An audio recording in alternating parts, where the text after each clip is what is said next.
लड़ाई सिर्फ धर्मेंद्र प्रधान से नहीं है, मेरी लड़ाई सिस्टम से है, मेरी लड़ाई बीजेपी से है, मेरी लड़ाई मोदी से है। जो लोग झालमुरी दिखाते हैं ना कि झालमुरी के क्या फायदे हैं और मेलोडी के क्या फायदे हैं, उनसे जाके पूछो।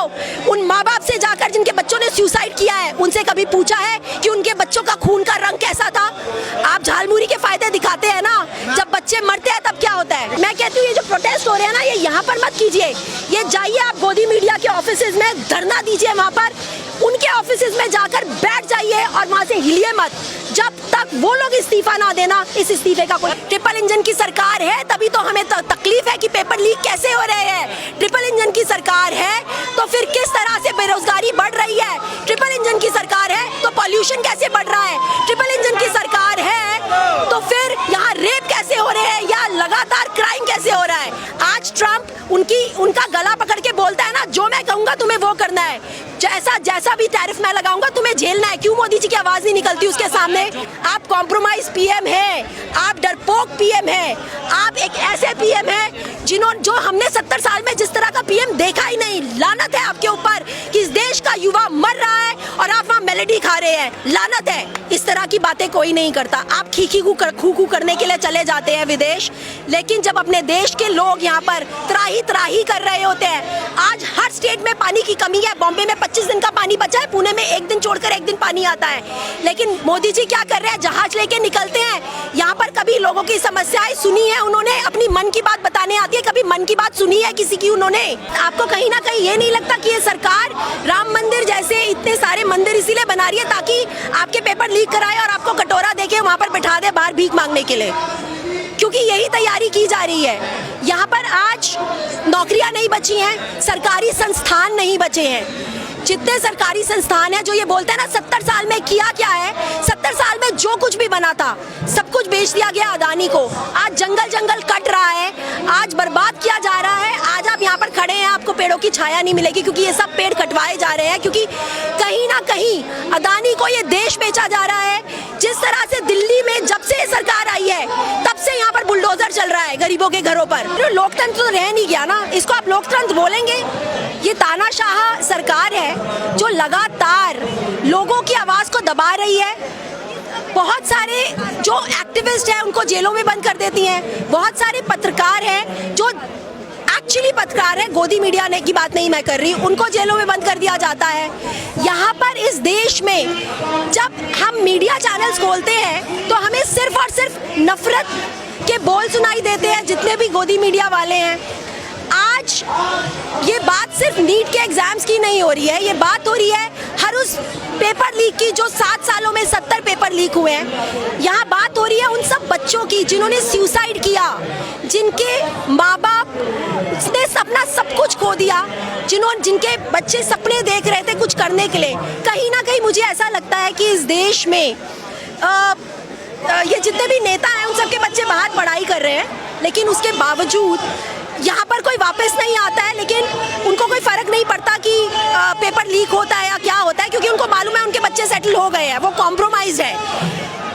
जब कोई गरीब का बच्चा कुछ बनने के लिए की कोशिश करता है उसको दबा दिया जाता है, क्योंकि ये वही लोग हैं जो नहीं चाहते कि गरीब का बच्चा कुछ करे। पैसे का खेल है जो पेपर लीक हो रहे हैं, ये पैसे का भी खेल है, ये सरकार की कामयाबी भी है, और एट द सेम टाइम कहीं ना कहीं मैं इसको पॉलिटिक्स भी बोलूंगी, क्योंकि लगातार बिल्कुल, क्योंकि कहीं ना कहीं आप भी जानते हैं लगातार जामिया, जेएनयू, इन सब संस्थानों में जहां पर बच्चे अपनी आवाज उठाते हैं गलत के खिलाफ, उनको शुरू से दबाया जा रहा है जब से बीजेपी सरकार आई है। और आज नौबत यहां तक पहुंच गई है जब उनको दिख रहा है कि किसान का बच्चा, गरीब का बच्चा एग्जाम देकर अपने मेरिट पर आगे बढ़ने जा रहा है, वो उसकी आवाज भी दबा रहे हैं। मुझे बड़ी तकलीफ होती है ये सुनकर कि मोदी जी जो ट्रम्प के लिए यहाँ पर बोलते हैं कि अब की बार ट्रम्प सरकार, जब इस देश के किसी किसान का बच्चा मरता है जो नीट का एग्जाम नहीं दे पाता पेपर लीक की वजह से, मोदी जी उसके ऊपर एक भी ट्वीट नहीं करते। तो आप इसको क्या बोलेंगे? डेमोक्रेसी बची है? आप आज शायद प्रोटेस्ट होने भी दे रहे हैं, थोड़े टाइम तक ये भी बंद हो जाएंगे। बच्चों का भविष्य खतरे में पड़ गया है। बिल्कुल, लेकिन विपक्ष की कोई जिम्मेदारी भी इसमें नजर नहीं। देखिए, विपक्ष की जिम्मेदारी तो आपको तब नजर आएगी, विपक्ष भी सड़कों पर है, वो आपको तब नजर आएगा ना जब गोदी मीडिया उनको दिखाएगी। विपक्ष आज पहले भी सड़कों पे था, आज भी सड़कों पर है।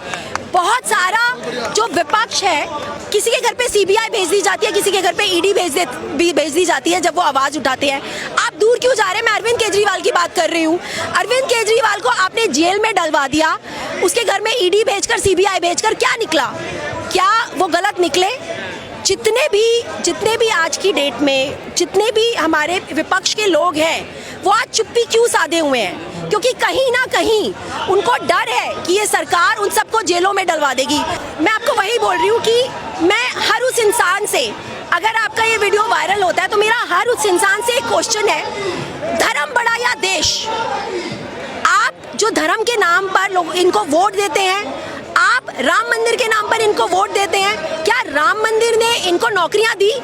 या आपको कहीं ना कहीं ये नहीं लगता कि ये सरकार राम मंदिर जैसे इतने सारे मंदिर इसीलिए बना रही है ताकि आपके पेपर लीक कराए और आपको कटोरा देके वहां पर बिठा दे बाहर भीख मांगने के लिए? क्योंकि यही तैयारी की जा रही है। यहाँ पर आज नौकरियां नहीं बची हैं, सरकारी संस्थान नहीं बचे हैं। जितने सरकारी संस्थान हैं जो ये बोलते हैं ना 70 साल में किया क्या है, 70 साल में जो कुछ भी बना था सब कुछ बेच दिया गया अदानी को।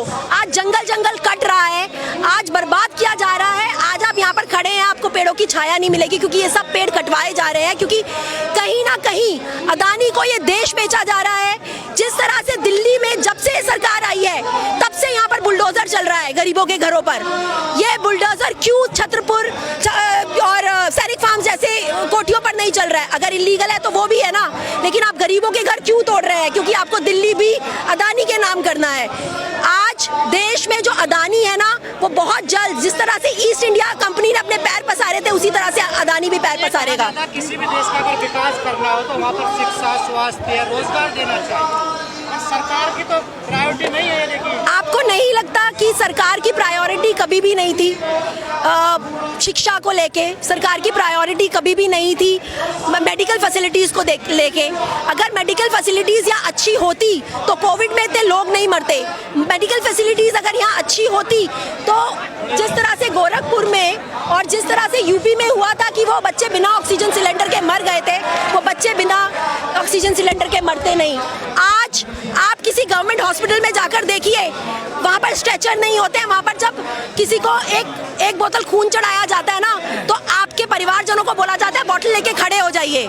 ये है हमारे देश की मेडिकल फैसिलिटीज। किस बात का टैक्स दे रहे हैं हम? आप हमसे 30% टैक्स लेते हैं, रोड टैक्स लेते हैं, इनकम टैक्स लेते हैं। जिन रोज की वजह से एक बच्चा, एक 21 साल का नौजवान मर जाता है यूपी में, क्योंकि वहाँ पर पानी भरा हुआ है और 1.5-2 घंटे तक उसको कोई निकालने वाला नहीं आया। जिस तरह से आज आगे लगती है, लेकिन फायर ब्रिगेड के पास इतना भी वो सामर्थ्य नहीं है, फायर ब्रिगेड के पास, कि वो 4थी मंजिल से ऊपर तक पानी तक पहुंचाए। लेकिन आप हाई राइज बिल्डिंग्स बना रहे हैं। ऐसे में ये कहा जाता है ना, जो सत्ता में जो जनता ने जिताया वो सही होगा। देखिए, अब जनता उनको वोट दे रही है तो उन्हें तो लगा। देखिए, यहाँ पर पहली बात ये जनता की बहुत बड़ी नाकामयाबी है कि वो धर्म के नाम पर वोट देते हैं। आज बहुत सारे लोग जिनके घर टूट रहे हैं, उन्होंने भी शायद कहीं ना कहीं धर्म के नाम पर वोट दिया था मोदी को। और जो सबसे बड़ी इस वक्त जो सबसे बड़ी समस्या है वो है हमारी इंडियन मीडिया।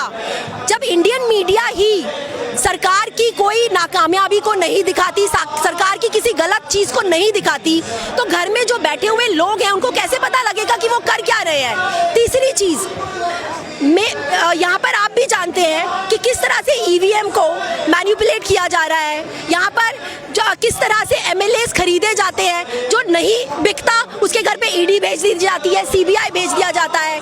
तो कहाँ से डेमोक्रेसी बची? देश में कोई दिक्कत ही नहीं है, सब ठीक है। ऊपर से थोड़ी अगर मीडिया गोदी मीडिया है तो वो यही कहेगी, क्योंकि वो गोदी मीडिया भी है और मोदी मीडिया भी है, और वो अदानी के लोग बैठे हुए हैं मीडिया में। जो लोग झालमुरी दिखाते हैं ना कि झालमुरी के क्या फायदे हैं और मेलेडी के क्या फायदे हैं, उनसे जाके पूछो। उन माँ बाप से जाकर जिनके बच्चों ने सुसाइड किया है, उनसे कभी पूछा है कि उनके बच्चों का खून का रंग कैसा था? आप झालमुरी के फायदे दिखाते हैं ना, जब बच्चे मरते हैं तब क्या होता है? मैम, लेकिन बारंबार बोल रहे हैं मैंडेटरी तो हमें जनता दे रही है। देखिए, ये सरकार बोलेगी आपको कि मैंडेट जनता दे रही है। मुझे ऐसा लगता है अगर आप ये हुजूम देखेंगे, ये मोदी सपोर्टर्स तो नहीं है ना यहाँ पर।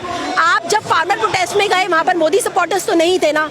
जब आप रेसलर्स के प्रोटेस्ट में गए, जब आप CNRC के प्रोटेस्ट में गए, वहाँ मोदी सपोर्टर्स तो नहीं थे। तो कहीं ना कहीं मैनिपुलेशन भी हो रहा है, चाहे वो EVM है, चाहे वो वोट चोरी है। प्रॉब्लम सिर्फ और सिर्फ इस वक्त इंडियन मीडिया है, गोदी मीडिया है, जो सच नहीं दिखा रही। जनता की कोई कमी नहीं है। देखिए, जब अगर जनता आपके टीवी में 24 घंटे चलेगा ये कि झालमुरी कैसे खाई जाती है, आम कैसे खाए जाते हैं, आपकी मेलेडी इतनी चॉकलेटी भरी कैसी है, तो लोगों को कैसे पता लगेगा। आप सच दिखाइए। सिर्फ जितने YouTube चैनल्स हैं आज सिर्फ वो सच दिखा रहे हैं। आप मुझे बताइए वो कितने घरों तक पहुंच रहा है। क्या सब लोग YouTube देखते हैं? जब तक इस गोदी, मैं कहती हूँ ये जो प्रोटेस्ट हो रहे हैं ना, ये यहाँ पर मत कीजिए। ये जाइए आप गोदी मीडिया के ऑफिसेज में धरना दीजिए, वहाँ पर उनके ऑफिसेज में जाकर बैठ जाइए और वहाँ से हिलिए मत जब तक वो लोग इस्तीफा ना देना। इस इस्तीफे का कोई मीडिया तो इस आंदोलन के लिंक बता रही है ना, इधर उधर लिंक बहुत बताया जा रहा है। देखिए क्या लिंक है। आप क्या कह रहे हैं? फंडिंग कर रहे हैं, फंडिंग कर रहे हैं। आपको जो कहना है, आपका क्या है? आपके हिसाब से तो अरविंद केजरीवाल भी चोर था, आपके हिसाब से उसने भी गलत किया, क्या वो प्रूफ हुआ? और अगर फंडिंग है या जो कुछ भी है, मुद्दे तो मुद्दे हैं ना, वो किस मुद्दे के लिए लड़ रहे हैं? आप मुझे ये बताइए। जो कुछ भी हो, मैं यहाँ पर मुद्दे के लिए हूँ, यहाँ पर जितना यूथ है वो सब मुद्दों के लिए है।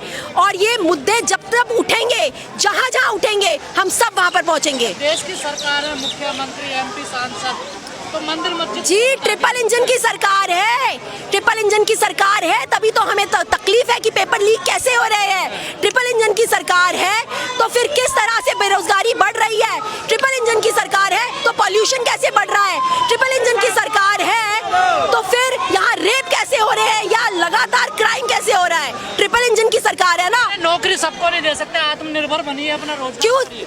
आज से 14 साल पहले नौकरियां नहीं थी क्या? आज जब से वो सत्ता में आए हैं, नौकरियों की कमी तो तब से हुई है क्योंकि अदानी को सब कुछ बेच दिया गया है। लोगों के पास नौकरियां भी थी, लोगों के पास जो वो घर तोड़ रहे हैं वो घर भी थे, लोगों के पास सब कुछ था, लोगों के पास कम से कम वो इज्जत की रोटी तो खा रहे थे। आज तो आपने उनको ये लायक इस लायक भी नहीं छोड़ा कि वो इज्जत की 2 वक्त की रोटी खा सके। अब्दुल टाइट है, सब कुछ झेल लेंगे। देखिए वो जो कह रहे हैं ना, उनको बोलिए हम आपकी बात नहीं कर रहे हैं, आपके नेताओं की बात नहीं कर रहे हैं जिनके बच्चे बाहर पढ़ रहे हैं। आप कॉम्प्रोमाइज PM हैं, जिनके बच्चे बाहर पढ़ रहे हैं। आज अजीत डोभाल का बच्चा बाहर पढ़ रहा है ना अमेरिका में। क्या आपको क्या लगता है वो कॉम्प्रोमाइज नहीं होते होंगे? सबके नेताओं के पढ़ रहे हैं, लेकिन क्या पढ़ने चाहिए?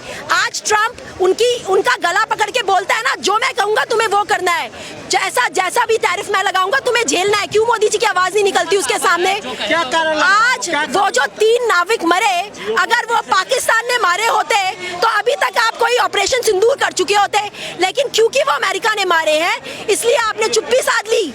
बस यही है। आप कॉम्प्रोमाइज PM है, आप डरपोक PM है, आप एक ऐसे PM है जो हमने 70 साल में जिस तरह का PM देखा ही नहीं। लानत है आपके ऊपर कि इस देश का युवा मर रहा है और आप वहाँ मेलेडी खा रहे हैं। लानत है। पर मीडिया तो बड़ी-बड़ी गाथाएं बताते हैं, महापुरुष है, सदियों में ऐसे प्रधानमंत्री। देखिए, पहली बात, महापुरुष, बायोलॉजिकल आपने भी सुना होगा। हाँ, मैंने बिल्कुल सुना कि नॉन बायोलॉजिकल वो अपने आप को बोलते हैं। और ये इसी को बोलते हैं कि पढ़ा लिखा PM नहीं है जो अपने आप को इस तरह से बातें बोल रहा है कि मैं नॉन बायोलॉजिकल हूँ। इस तरह की बातें कोई नहीं करता। आप खू करने के लिए चले जाते हैं विदेश, लेकिन जब अपने देश के लोग यहाँ पर त्राही कर रहे होते हैं। आज हर स्टेट में पानी की कमी है। बॉम्बे में 25 दिन का पानी बचा है, पुणे में 1 दिन छोड़कर 1 दिन पानी आता है। लेकिन मोदी जी क्या कर रहे हैं? जहाज लेके निकलते हैं। यहाँ पर कभी लोगों की समस्याएं सुनी है उन्होंने? अपनी मन की बात बताने आती है, कभी मन की बात सुनी है किसी की उन्होंने? मेरी लड़ाई सिर्फ धर्मेंद्र प्रधान से नहीं है, मेरी लड़ाई सिस्टम से है, मेरी लड़ाई BJP से है, मेरी लड़ाई मोदी से है। क्या सिस्टम चेंज होना चाहिए? बिल्कुल चेंज होना चाहिए। सरकार कोई भी आए, ये सिस्टम नहीं चलेगा। सरकार कोई भी हो, जब इस तरह का सिस्टम करवट लेगा, जब इस तरह का सिस्टम लोगों की आवाज को दबाएगा, उसके खिलाफ आवाज उठेगी। लोग यहाँ कुछ आंदोलन को खराब करने की कोशिश कर रहे हैं, उनके लिए क्या कहना है? देखिए, मेरा उनसे सिर्फ एक सवाल है, धर्म बड़ा या देश? अगर आपके लिए धर्म बड़ा है और देश बड़ा नहीं है तो सबसे बड़े देशद्रोही आप हो, क्योंकि धर्म अपना पर्सनल मैटर है। मैं किस धर्म को फॉलो करती हूँ ये मेरा पर्सनल मैटर है। अपने घर में बैठ के पूजा करो, ये पूजा का स्थान नहीं है। यहाँ पर आकर आप लोगों के बीच में पॉइजन नहीं फैलाओगे, आप लोगों को फोर्स नहीं करोगे कि आप जय श्री राम बोलिए, आप लोगों को नहीं कहोगे, आप यहाँ पर आकर लोगों को उकसाओगे नहीं कि मैं यहाँ इसमें मंदिर में उसने अजान कैसे पढ़ ली, मंदिर में कलमा कैसे पढ़ लिया। मुद्दे हैं क्या ये? आपके पास पानी नहीं है पीने का, आपके पास खाना नहीं है खाने के लिए, आपके पास नौकरी नहीं है, गोबर तो आपके बच्चे मरे। बिल्कुल, क्योंकि वो लोग, उन लोगों को लगता है गौमूत्र और गोबर खाकर ही वो जिंदगी चला सकते हैं। हम सब ऐसा नहीं कर मोदी सकते। जी बोल रहे हैं 80 करोड़ जनता को राशन फ्री कर दिया, तो लानत है, लिबरेशन ला दिया, क्या चाहिए? लानत है आपके ऊपर कि आज भी आपको राशन फ्री देना पड़ रहा है। लोगों के पास राशन नहीं है, जो इस सरकार को राशन देना पड़ रहा है, तो लानत है आपके